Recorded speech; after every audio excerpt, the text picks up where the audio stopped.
এই দেশ স্বাধীন করেছি আমরা পাকিস্তানিদের নির্যাতন নিপীড়ন থেকে, শোষণ এবং জুলুম থেকে মুক্তির জন্য।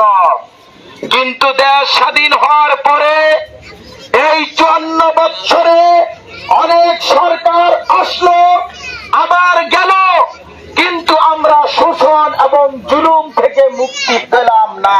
এই 54 বছরে যত সরকার এসেছে তারা কেউই পাকিস্তানি ছিল না, তারা সবাই এই দেশেরই লোক। কিন্তু এই দেশের লোকেরাই এই দেশকে শাসনের নামে শোষণ করেছে, সাধারণ মানুষকে তাদের ন্যায্য অধিকার থেকে বঞ্চিত করেছে। আমরা দেখেছি শাসক শ্রেণী আঙ্গুল ফুলে কলা গাছ বনে গেছে, দেশে বিদেশে অর্থ সম্পদ পাচার করেছে, প্রাচুর্যের বিলাসিতায় মত্ত ছিল। সাধারণ মানুষ অধিকার থেকে বঞ্চিত হয়ে ধুকে ধুকে মরছে। এর প্রতিকার হওয়া দরকার। এই সমস্যা থেকে আমাদেরকে মুক্তি পেতে হবে। আমরা সরকারের পরিবর্তন করি, কিন্তু ভাগ্যের পরিবর্তন হয় না। এর কারণ হলো এই 54 বছরে যত সরকার ক্ষমতায় এসেছে, ক্ষমতায় ছিল এবং ক্ষমতা থেকে বিদায় নিয়েছে, তারা সকলেই এক সংবিধান দিয়ে সমাজ এবং রাষ্ট্র পরিচালনা করেছে। সংবিধান পরিবর্তন হয় নাই, এই জন্য এই জাতির মানুষের ভাগ্যেরও পরিবর্তন হয় না। আমরা এবার শুধু স্বৈরাচার, দুর্নীতিবাজ আর ফ্যাসিস্ট সরকারদের পরিবর্তনই চাই না। আমরা স্বৈরাচার তৈরি করে সেই স্বৈরাচারী তন্ত্র, যেই সংবিধান জাতির মানুষের জীবনে অশান্তি প্রতিষ্ঠা করেছে, সেই স্বৈরতন্ত্র গণতন্ত্রের পরিবর্তন চাই। এই সংবিধানটা পরিবর্তন না হওয়ার কারণে জাতির মানুষের ভাগ্যের পরিবর্তন হয় না। এখন এই সংবিধান পরিবর্তন করে এই স্বাধীন বাংলাদেশে কি রাজতন্ত্র প্রতিষ্ঠা করবেন, সমাজতন্ত্র প্রতিষ্ঠা করবেন? তাহলে কি প্রতিষ্ঠা করবেন? আমাদেরকে খুব ভালো করে বুঝতে হবে, গণতন্ত্র বিশ্বের বেশিরভাগ রাষ্ট্রে প্রতিষ্ঠিত। এই গণতন্ত্রের রাষ্ট্রনায়করা স্বৈরতন্ত্রের মাধ্যমে যারা স্বৈরাচারে পরিণত হয়েছে, এটা বিশ্বে আজকে প্রতিষ্ঠিত হয়েছে। গণতন্ত্র জাতির মানুষের সমস্যার সমাধান করতে ব্যর্থ হয়েছে। গণতন্ত্র বাদ দিয়ে বিশ্বের অনেক রাষ্ট্রে রাজতন্ত্র, অনেক রাষ্ট্রে সমাজতন্ত্র, কিছু রাষ্ট্রে একনায়কতন্ত্র, সামরিকতন্ত্র ইত্যাদি বিভিন্ন প্রকার মানব রচিত সংবিধান প্রতিষ্ঠিত হয়ে আছে। আমরা দেখছি গণতন্ত্র যেমন সমাজ এবং রাষ্ট্রের সমস্যার সমাধান করতে ব্যর্থ হয়েছে, রাজতন্ত্র ব্যর্থ হয়েছে, সমাজতন্ত্র ব্যর্থ হয়েছে, একনায়কতন্ত্র ব্যর্থ হয়েছে, সামরিকতন্ত্র ব্যর্থ হয়েছে। এক কথায় আজকে বাংলাদেশ সহ বিশ্বের প্রতিটি রাষ্ট্রেই যে সংবিধানের মাধ্যমে সমাজ এবং রাষ্ট্র পরিচালিত হচ্ছে, এই সকল সংবিধানই ব্যর্থ সংবিধানে পরিণত হয়েছে। এর কারণ হলো এই সকল সংবিধানই সৃষ্টিকর্তার বিরুদ্ধে জাতির মানুষকে বিদ্রোহী হিসাবে গড়ে তোলার সংবিধান। এই সংবিধান ব্যর্থ হবেই, কারণ আল কোরআনের বিপরীত মানুষের তৈরি করা কোন সংবিধান দিয়ে সমাজ এবং রাষ্ট্রের কোন সমস্যার প্রকৃত সমাধান হতে পারে না। প্রিয় ভাই এবং বন্ধুরা, আপনাদের জ্ঞান বুদ্ধি কাজে লাগায়া বড় বড় বিল্ডিং বানান, ব্যবসা একটা থেকে 10টা বাড়ান। আপনারা দুনিয়ায় বিলাসিতা প্রাচুর্যের জন্য বিমান তৈরি করেন, কম্পিউটার তৈরি করেন, রাস্তাঘাট, ব্রিজ, কালভার্ট অনেক কিছু তৈরি করেন, কিন্তু আপনারা জ্ঞানকে কাজে লাগাই একটু দেখার চেষ্টা করেন না কেন আমাদের এই সমাজ এবং রাষ্ট্রের সমস্যার সমাধান হচ্ছে না। সমাজ এবং রাষ্ট্রের যে হয়েছে, এর মূল কারণ হলো আল কোরআন বিরোধী সংবিধান সমাজ এবং রাষ্ট্রে প্রতিষ্ঠিত।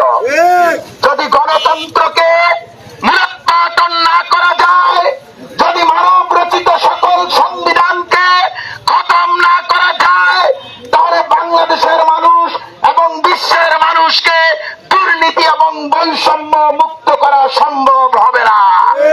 তাই ইসলামী সমাজের আমির হযরত সৈয়দ হুমায়ুন কবির সাহেবের নেতৃত্বে ইসলামী সমাজের ভাই বোনেরা নিজেদের ক্ষুদ্র সামর্থ্য জানমাল কাজে লাগাইয়া আপনাদের দ্বারে দ্বারে এসে আল কোরআন বিরোধী সংবিধানের মূলোৎপাটন করে সমাজ এবং রাষ্ট্রে ইসলাম প্রতিষ্ঠার মাধ্যমে আল কোরআনকে রাষ্ট্রীয় সংবিধান প্রতিষ্ঠার লক্ষ্যে জিহাদ চালিয়ে যাচ্ছে। ইসলামী সমাজ শান্তিপূর্ণ কর্মসূচির মাধ্যমে আল কোরআন বিরোধী সংবিধানের মূলোৎপাটন করে আল কোরআনকে রাষ্ট্রীয় সংবিধান হিসেবে প্রতিষ্ঠার জিহাদ চালিয়ে যাচ্ছে। এই জিহাদে দল মত জাতি ধর্ম নির্বিশেষে আপনাদের যার যা আছে তাই নিয়ে মাঠে নেমে আসতে হবে এবং ইসলামী সমাজ গঠন আন্দোলন গড়ে তুলতে হবে। যেই গণতন্ত্র জাতির মানুষকে দলে উপদলে বিভক্ত করে সংঘাত আর সংঘর্ষের মধ্যে ঠেলে দেয়, সেই গণতন্ত্রকে খতম করতেই হবে। যেই মানব রচিত ব্যবস্থা গণতন্ত্র জাতির মানুষের ঈমান আমলকে ধ্বংস করে ফেলেছে, যেই গণতন্ত্র জাতীয় জীবনে অশান্তির আগুন জ্বেলে দিয়েছে, যেই গণতন্ত্র শাসক শ্রেণীদেরকে দুর্নীতিবাদ লুটপাটকারী বানিয়েছে, যেই গণতন্ত্র দুনিয়ার জীবনকে দুর্বিষহ করে তুলেছে, যেই গণতন্ত্র জাতির মানুষকে জাহান্নামের আসামি হিসেবে তাদেরকে জাহান্নামের দিকে নিয়ে যাচ্ছে, সেই গণতন্ত্রকে আর রক্ষা করা যাবে না। গণতন্ত্রকে খতম করতে হবে। এখন প্রশ্ন করতে পারেন, কেন গণতন্ত্রকে খতম করতে হবে? আমরা গণতন্ত্রের জন্য ঘাম দিচ্ছি, সংগ্রাম করছি, আন্দোলন করছি, জীবন দিচ্ছি, আর আপনারা ইসলামী সমাজ বলছেন গণতন্ত্রকে খতম করতে হবে। ইসলামী সমাজ আপনাদের বন্ধু, ইসলামী সমাজ আপনাদেরকে গণতন্ত্র থেকে সরিয়ে ইসলামের ছায়াতলে নিয়ে আসার জন্য চেষ্টা চালিয়ে যাচ্ছে। আপনাদের দুনিয়ার জীবনের সকল সমস্যার সমাধান করে প্রকৃত কল্যাণ এবং শান্তি প্রতিষ্ঠার জন্য চেষ্টা চালিয়ে যাচ্ছে। একটু লক্ষ্য করে শুনুন, এই গণতন্ত্র সহ সকল প্রকার মানব রচিত ব্যবস্থা হচ্ছে ইসলাম বিরোধী ব্যবস্থা, কুফরি এবং শিরকি ব্যবস্থা, দুনিয়ায় অকল্যাণ অশান্তি এবং আখিরাতে নিশ্চিত জাহান্নামে যাওয়ার ব্যবস্থা। আমি সংক্ষেপে বলছি, আল্লাহ রাব্বুল আলামিন মানুষের জন্ম থেকে মৃত্যু পর্যন্ত মানুষের ব্যক্তিগত জীবন, পারিবারিক জীবন, সামাজিক জীবন, রাষ্ট্রীয় জীবন, আন্তর্জাতিক জীবন, মানুষের পরিবার, সমাজ, রাষ্ট্র, অফিস, আদালত কিভাবে চলবে, কিভাবে গঠন করতে হবে, পরিচালনা করতে হবে, এই জন্য কল্যাণকর পরিপূর্ণ একমাত্র জীবন ব্যবস্থা প্রদান করেছেন ইসলাম। এই ইসলাম দিয়ে শুধু মুসলিম নয়, মুসলিম অমুসলিম পৃথিবীর সকল মানুষেরই দুনিয়ায় প্রকৃত কল্যাণ হবে, শান্তি হবে এবং আখিরাতে ঈমানদারগণ জাহান্নাম থেকে মুক্তি পেয়ে চির সুখের স্থান জান্নাত লাভ করতে পারবে। কিন্তু জাতির মানুষ ইবলিসের চক্রান্তের শিকার হয়ে সমাজ এবং রাষ্ট্রীয় জীবনে আল্লাহকে সার্বভৌমত্ব, আইন বিধান, কর্তৃত্বের মালিক বাদ দিয়ে আল্লাহর সাথে কুফর করে তারা সমাজ এবং রাষ্ট্রীয় জীবনে মানুষকে সার্বভৌমত্ব, আইন বিধান, কর্তৃত্বের মালিক মেনে আল্লাহর সাথে শিরকে লিপ্ত হয়েই মূলত এই গণতন্ত্র সহ বিভিন্ন প্রকার মানব রচিত ব্যবস্থার শরণাপন্ন হয়েছে। প্রিয় ভাইরা, একটু বুঝার চেষ্টা করুন। গণতন্ত্রের মাধ্যমে বলা হচ্ছে সমাজ এবং রাষ্ট্রে ক্ষমতার মালিক জনগণ, আইনদাতা এমপিগণ, শাসনকর্তা মন্ত্রীগণ। গণতন্ত্র বলে সমাজ এবং রাষ্ট্রে মানুষ মানুষের আইন বিধান পালন করে মানুষের দাসত্ব, মানুষের আইনের আনুগত্য করবে। গণতন্ত্র বলে সমাজ এবং রাষ্ট্রে মানুষের আইনের নেতাদের নেতৃত্বের আনুগত্য চলবে। আজ আজকে যারা গণতন্ত্র মেনে নিয়েছে তারা সমাজ এবং রাষ্ট্রে আল্লাহকে ক্ষমতার মালিক বাদ দিয়ে, আইনদাতা বাদ দিয়ে, শাসনকর্তা বাদ দিয়ে তারা কুফরি করেছে এবং আল্লাহর আইনের আনুগত্য বাদ দিয়ে মানুষের মন গড়া আইনের আনুগত্য স্বীকার করে এবং আল্লাহর শাসন কর্তৃত্ব বাদ দিয়ে তারা মানুষের শাসন কর্তৃত্ব গ্রহণ করে তারা শিরকে লিপ্ত হয়েছে। গণতন্ত্র গ্রহণ করে আল্লাহর মনোনীত সর্বশেষ নবী এবং রাসূল হযরত মুহাম্মদ সাল্লাল্লাহু আলাইহি সাল্লামের শর্তহীন আনুগত্য বাদ দিয়ে মানুষের মন গড়া আইন বিধানের ধারক বাহক নেতা নেত্রী সরকারের আনুগত্য স্বীকার করে সুস্পষ্ট কুফর এবং শিরকে লিপ্ত হয়েছে। অতএব যারা গণতন্ত্র মানে তারা আল্লাহকে ক্ষমতার মালিক মানে না, কুফরি করেছে। আল্লাহকে আইনদাতা মানে না, কুফরি করেছে। আল্লাহকে শাসনকর্তা মানে না, কুফরি করেছে। আল্লাহর দাসত্ব স্বীকার করে না, কুফরি করেছে। আল্লাহর আইনের আনুগত্য স্বীকার করে না, কুফরি করেছে এবং আল্লাহর রসুলের শর্তহীন আনুগত্য স্বীকার করে না, কুফরি করেছে। যারা গণতন্ত্র মেনে চলছে তারা মানুষকে ক্ষমতার মালিক মেনে, মানুষকে আইনদাতা মেনে, মানুষকে শাসনকর্তা মেনে, মানুষের আনুগত্য স্বীকার করে, মানুষের দাসত্ব স্বীকার করে এবং মানুষের আইন দিয়ে যারা নেতা বা সরকার তাদের আনুগত্য স্বীকার করে সুস্পষ্ট শিরকে লিপ্ত হয়েছে।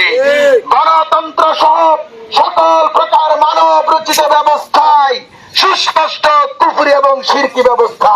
তাই ইসলামী সমাজ এই গণতন্ত্র সহ সকল প্রকার মানব রচিত ব্যবস্থার মূলোৎপাটন করে সমাজ রাষ্ট্রে ইসলাম প্রতিষ্ঠার মাধ্যমে আল কোরআনকে রাষ্ট্রীয় সংবিধান হিসেবে প্রতিষ্ঠা করে জাতির মানুষকে মানুষের গোলামি থেকে মুক্ত করে আল্লাহর গোলামে পরিণত করার চেষ্টা করছে।